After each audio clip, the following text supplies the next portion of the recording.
श्रीपादराजं शरणं प्रपद्ये। ओम सर्व जगद्रक्षाय गुरुदत्तात्रेयाय श्रीपाद श्रीवल्लभ परमात्मने नमः। श्रीपाद श्रीवल्लभ चरित्रामृत मूल ग्रंथ रचयिता श्री शंकर भट श्री श्रीपाद श्रीवल्लभांचे समकालीन। तेलुगू प्रत उपलब्धी श्री मल्लादी गोविंद दीक्षितुलु भीमवरम। मराठी अनुवाद श्री हरिभाऊ जोशी निटूरकर भाऊ महाराज हैदराबाद। आपण श्रीपाद श्रीवल्लभ चरित्रामृत ग्रंथाचं पठण करतोय। आत्तापर्यंत आपले 39 अध्याय पूर्ण झालेले आहेत। आज आपण 40वे अध्याय पठण करणार आहोत। अध्याय पठणापूर्वी आपण अध्याय पठणाचं फल ऐकतो। 40व्या अध्याय पठणाचं फल आहे असाध्य कार्यात यश मिळण्यासाठी। नमस्कार, मी सौ मृणाल मनोज गोखले। शिवाय चॅनलवर आपलं मनापासून स्वागत। शिवाय या चॅनलवर आपण अशाच आध्यात्मिक पोथी आणि पुस्तकांचं वाचन करतो। आत्तापर्यंत चॅनलला सबस्क्राईब केलं नसेल तर चॅनलला सबस्क्राईब करा, बेल आयकॉनवर क्लिक करा, म्हणजे पुढच्या व्हिडिओचं नोटिफिकेशन येईल आणि पुढचाही अध्याय चुकणार नाही। आपण वाचनाला सुरुवात करूया। श्रीपादराजं शरणं प्रपद्ये। अध्याय 40। भास्कर शास्त्री, शंकर भट आणि धर्मगुप्त यांचे अनुभव। आम्ही अनेक प्रकारच्या वाहनातून प्रवास करीत होतो। कधी पायी, कधी 2 बैलांच्या गाडीने तर कधी घोडागाडीने असा आमचा प्रवास चालू होता। असा प्रवास करीत करीत त्रिपुरांतक क्षेत्री येऊन पोहोचलो। तेथे त्रिपुरांतकेश्वराचे दर्शन घेतले। या ठिकाणी आम्हास अनेक दिव्य अनुभव आले। आमच्याजवळ श्रीपाद प्रभूंच्या दिव्य पादुका होत्या। आम्ही प्रवास करीत असताना श्रीचरणसुद्धा आमच्याबरोबर प्रवास करीत असल्यासारखे भासत असे।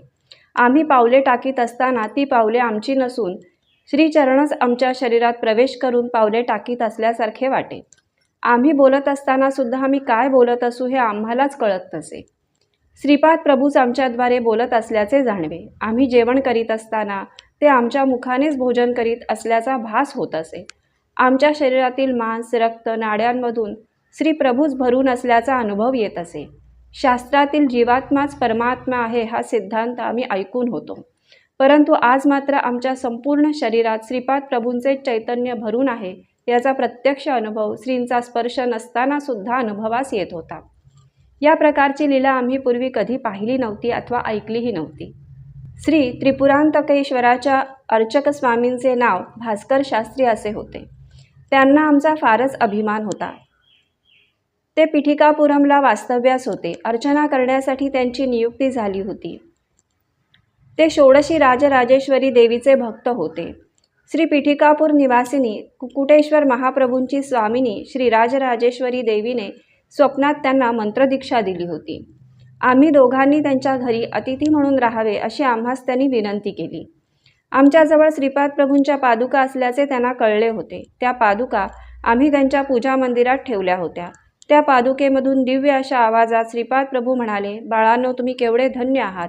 या पादुकांची भास्कर शास्त्री पूजा करीत असत। या पादुका सध्या ताम्र रूपात आहेत।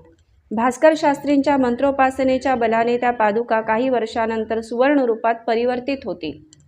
हिरण्य लोकातील काही महापुरुषांनी त्या पादुका हिरण्य लोकात नेऊन अर्चना अभिषेक केला होता।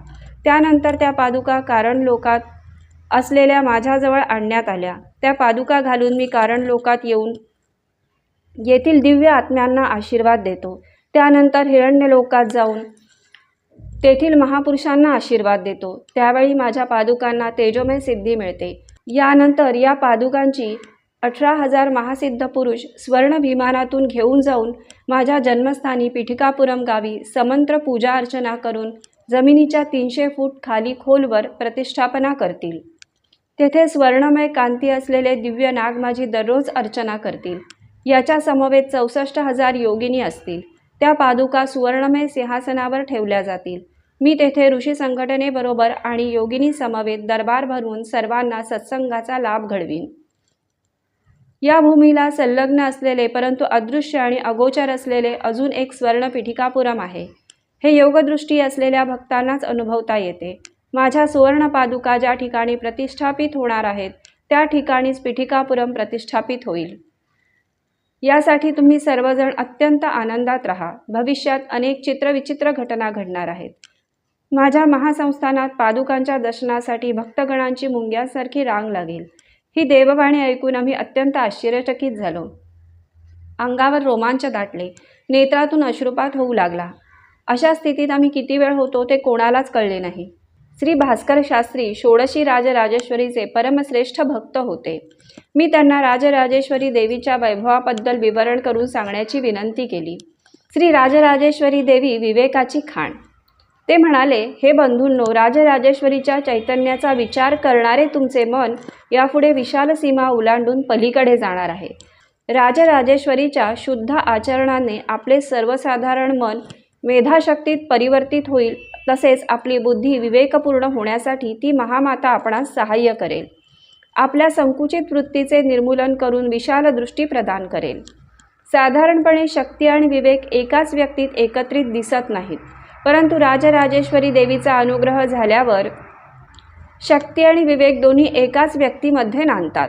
दिव्य चैतन्याची अनेक रूपे असतात. ती समजण्याची बुद्धी या देवीकडून आपणास प्राप्त होते. विश्वातील विशाल भावांची वृद्धी करण्यास श्री राजराजेश्वरी देवी आपणास मुक्त हस्ताने सहकार्य करते. अत्यंत अद्भुत असे दिव्य ज्ञान मिळवण्यासाठी, शाश्वत अशी दिव्य मातृशक्ती मिळवण्यासाठी, विश्वातील महान कार्य सफल होण्यासाठी तिचा अनुग्रह अत्यंत आवश्यक आहे. श्री राजराजेश्वरी देवी अनंत अशा विवेकाची खाण आहे. तिने काही जाणण्याचा संकल्प केल्यास ती ते जाणून घेते. तिला अगम्य असे या विश्वात काहीच नाही. सर्व विषय, सर्व जीव, त्यांचे स्वभाव, त्यांना हलविण्याचे सामर्थ्य, या प्रपंचातील प्रत्येक धर्म, त्याला संबंधित योग्य असा काळ, त्या सर्व गोष्टी राजराजेश्वरी देवीच्या स्वाधीन असतात.